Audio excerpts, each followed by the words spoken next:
Hello students, welcome to my channel creative economics. अपने last video में हमने fix exchange rate को complete कर लिया था, ब्रेटन वुड्स सिस्टम पढ़ा था, गोल्ड स्टैंडर्ड सिस्टम पढ़ा था, revaluation and devaluation of a currency पढ़ा था। आज हम एक बात करने वाले हैं नई कंसेप्ट की, मैनेज फ्लोटिंग की या फिर डर्टी फ्लोटिंग की। ठीक है, हमें पता है कि फ्लेक्सिबल एक्सचेंज रेट सिस्टम जो हमने पढ़ा था उसमें एक्सचेंज रेट किससे डिटरमाइन होती थी? By the forces of demand and supply. Demand and supply की फोर्सेस से किसी करेंसी की एक्सचेंज रेट फिक्स होती थी।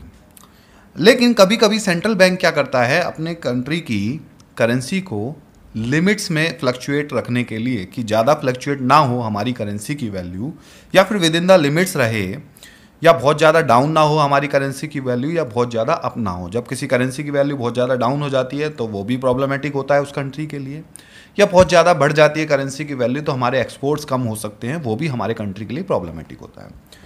तो उस कंट्री का जो सेंट्रल बैंक है, सेंट्रल बैंक क्या करता है, फ्लेक्सिबल एक्सचेंज रेट सिस्टम के अंडर ही कि मार्केट फोर्सेस तो वर्क कर ही रही होती हैं, सेंट्रल बैंक इंटरफियर करता है। Central bank can intervene to manage the exchange rate so that it may remain in some control. कभी कभी जैसे हमारे कंट्री का सेंट्रल बैंक कौन है? आरबीआई। आरबीआई क्या करता है, फॉरेन एक्सचेंज मार्केट में इंटरफेयर करके, ठीक है, वो ऐसा नहीं करता है कि परमिसिबल है, ये लीगली नहीं करता है इंटरफेयर, लेकिन पर्दे के पीछे से आरबीआई क्या कर सकता है, इंटरफेयर कर सकता है फॉरेन एक्सचेंज मार्केट में, या फिर अपने करेंसी की फ्लोटिंग को, फ्लोटिंग मीन्स फ्लक्चुएशन को मैनेज कर सकता है।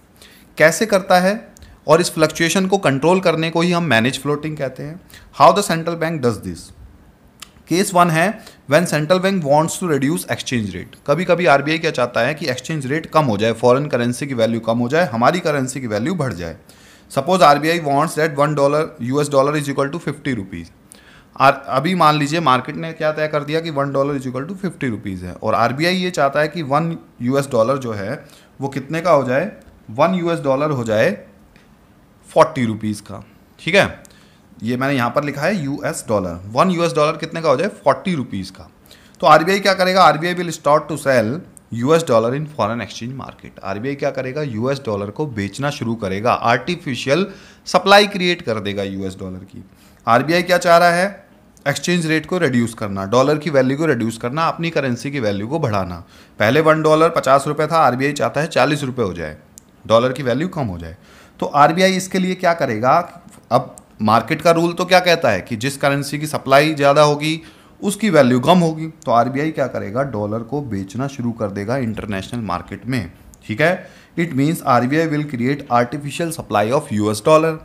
As a result excess supply of dollar will be there, और फिर मार्केट में क्या होगा, डॉलर की एक्सेस सप्लाई हो जाएगी। ध्यान से समझना इस बात को दोबारा से कि जब आरबीआई ये चाहता है डॉलर की वैल्यू कम करनी है, अब किसी चीज़ की वैल्यू कम करनी हो अगर हमें, तो हम क्या कर सकते हैं, उस चीज़ की सप्लाई बढ़ा सकते हैं। मार्केट में सप्लाई बढ़ेगी तो उसकी वैल्यू अपने आप ही कम हो जाएगी। आरबीआई क्या चाहता था, डॉलर की वैल्यू कम करनी, तो आरबीआई ने इंटरनेशनल मार्केट में डॉलर को बेचना शुरू कर दिया अपने रिजर्व में से।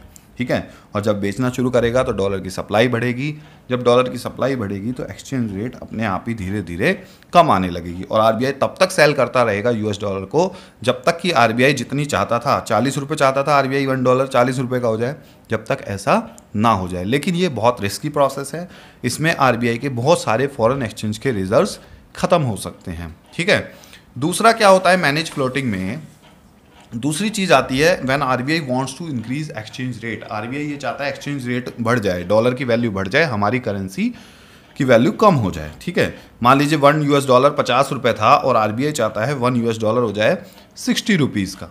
तो इस सिचुएशन में आरबीआई क्या करेगा, आरबीआई डॉलर की आर्टिफिशियल डिमांड क्रिएट करेगा। अब आर्टिफिशियल डिमांड क्रिएट करने के लिए क्या करना पड़ेगा, आरबीआई को परचेज करना पड़ेगा। RBI will start to purchase US dollar in international market. International market में आरबीआई US डॉलर को खरीदना शुरू करेगा, तो इससे क्या होगा, demand for US dollar will go up and exchange rate will go up. Demand भी बढ़ेगी US डॉलर की और एक्सचेंज रेट भी क्या हो जाएगी, ऊपर हो जाएगी।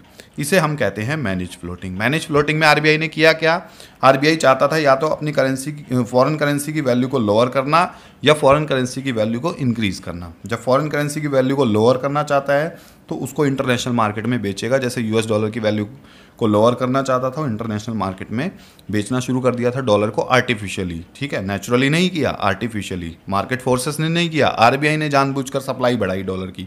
यहाँ पर क्या करेगा उल्टा कि डॉलर की वैल्यू बढ़ानी है, अपनी करेंसी डिवैल्यू करनी है, अपने एक्सपोर्ट्स बढ़ाना चाह रहा है आरबीआई, तो उस केस में क्या करेगा, फॉरेन करेंसी को, डॉलर को मार्केट में परचेज करना शुरू कर देगा आरबीआई, जिससे क्या होगा, डॉलर की आर्टिफिशियल डिमांड जनरेट हो जाएगी और डॉलर की वैल्यू बढ़ जाएगी। यानी कि ये जो पूरी प्रोसेस है, अब ध्यान से सुनिएगा मेरी बात को, ये जो पूरी प्रोसेस है जिसमें आरबीआई किसी करेंसी को खरीदता है या बेचता है, ठीक है, उसकी वैल्यू को कम या ज़्यादा करने के लिए, अपनी करेंसी की वैल्यू को फ्लक्चुएट करने के लिए या फ्लक्चुएशंस को कंट्रोल करने के लिए, इस प्रोसेस को हम क्या कहते हैं, मैनेज्ड फ्लोटिंग। फ्लोटिंग का मतलब होता है फ्लक्चुएशन, और आरबीआई क्या कर रहा है, उन फ्लक्चुएशंस को मैनेज कर रहा है बाय सेलिंग और परचेजिंग ऑफ फॉरेन करेंसी, या तो फॉरेन करेंसी को सेल कर रहा है या परचेज कर रहा है। सो आज का वीडियो अगर अच्छा लगा है तो लाइक का बटन जरूर प्रेस करें, चैनल को अभी तक सब्सक्राइब नहीं किया है तो जल्दी से जल्दी सब्सक्राइब करें, जिससे लेटेस्ट इन्फॉर्मेशन आपको मिल सके। Thanks for watching creative economics.